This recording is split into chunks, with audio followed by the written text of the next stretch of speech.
Hello, this is a film about skimming versus deep reading and when to apply one method or the other to really effectively speed up your studying when you have to read articles and books and things like that.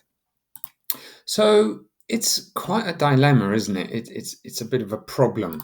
Um, because as a student, you're probably drowning in information. You're bombarded with stuff to read, online and physical stuff to read when you're a student. Things like you're asked to read scientific articles, you're asked to read reports. You've probably got loads of emails and notifications from different people around the university or trying to shout for your attention.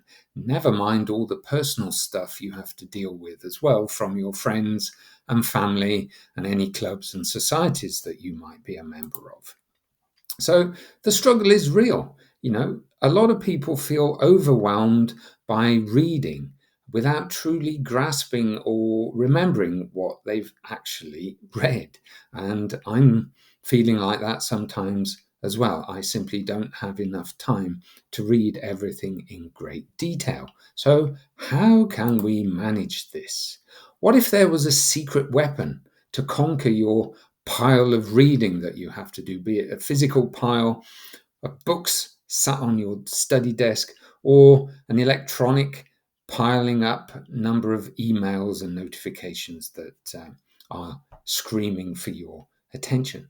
But it's not just sort of looking at these things, it's understanding them as well, because some of those things you really need to understand what they are telling you. So let's unpack this idea of skimming or filtering out the information that is important compared to that stuff that really isn't that important. So skimming isn't lazy reading, it's a strategic approach.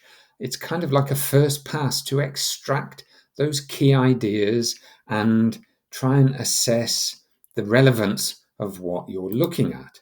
So it's ideal when you're trying to catch up on news and events that are important to you, deciding if something is important to read fully, and perhaps also useful in trying to quickly understand things like a meeting agenda if you're in a team and you've got a job to do in that team. So, here are my pro tips for effective skimming. Look out for the headings, the text that might be emboldened, and the first and last sentences of big paragraphs that can help you quickly get to grips with what the content of that paragraph is. And perhaps there are even key words that the author has produced for you, for example, in a scientific article, that helps you get a quick understanding broadly of what this thing is about.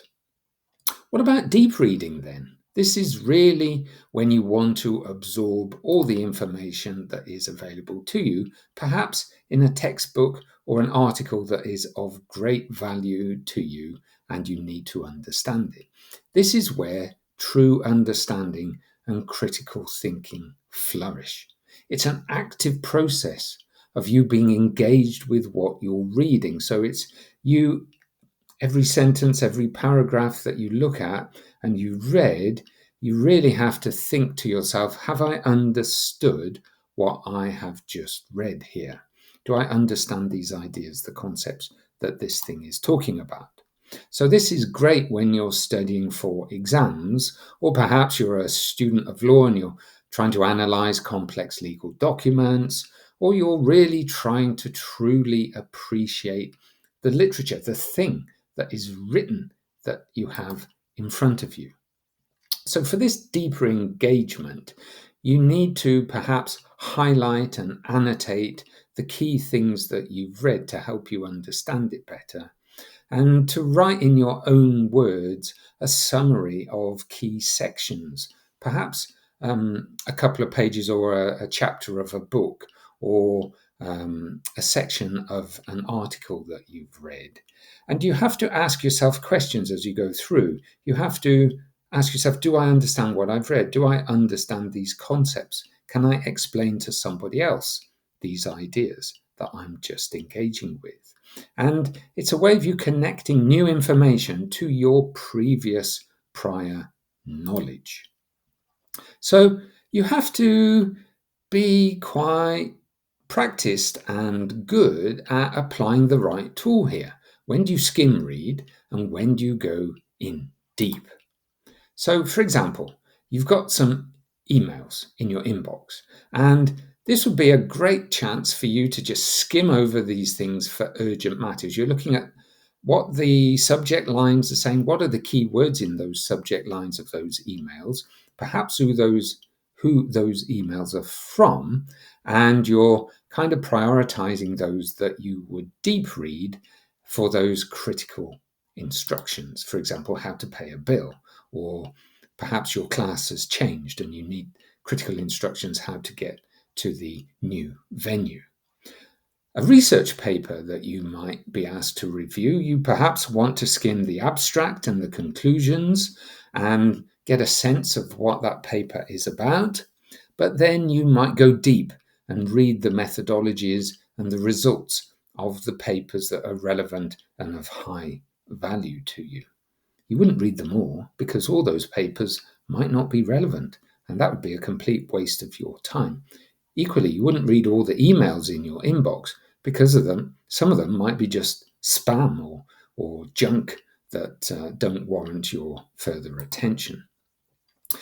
What about you've got some background course reading, perhaps a couple of textbooks, a couple of chapters in those books that the lecturer has asked you to read.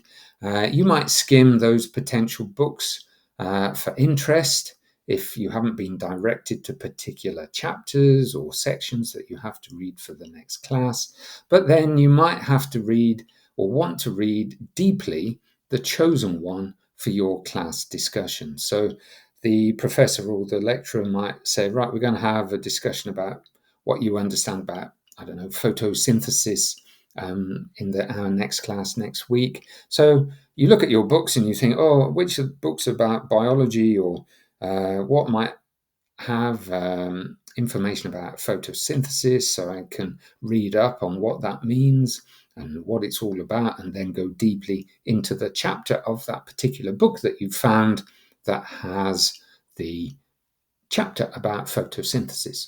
So you'd skim all the books, perhaps the list of contents. In all those books, the titles of those books will give you an idea, because obviously you're not going to read all your textbooks because you're just focusing in on the ones in that particular subject, photosynthesis in this example. So you're actually optimizing your reading workflow. I think there's a 3-tier approach here. Firstly, skim through what you need to read, your emails, those articles, textbooks, and then during that skim reading, you're deciding if a deeper read is actually worthwhile or is just a summary enough. And you can use various tools and techniques to assist you in this. There's browser extensions that will help you for quick summaries. E-readers can help you annotate things. There are digital note-taking apps if they're helpful to you. And of course, AI tools. And I've got a number of AI films about AI to help you with this. AI tools can help you summarize and analyze big, long articles and chapters of ebooks and such like. And you can unlock your potential by doing this. You can save your time becoming a more effective student. By mastering both skimming and deep reading, you transform from a kind of passive consumer to a powerful information strategist by using your time more effectively to get the value from these things that you need to read in a worthwhile way about it. So thank you very much for watching this film. If you've liked it, please like it and give me a thumbs up and subscribe to this channel. I'd really appreciate it. And by doing so, you'll be kept up to date with new films that I post on a regular basis in the future. Good luck with your studies. See you around. Bye.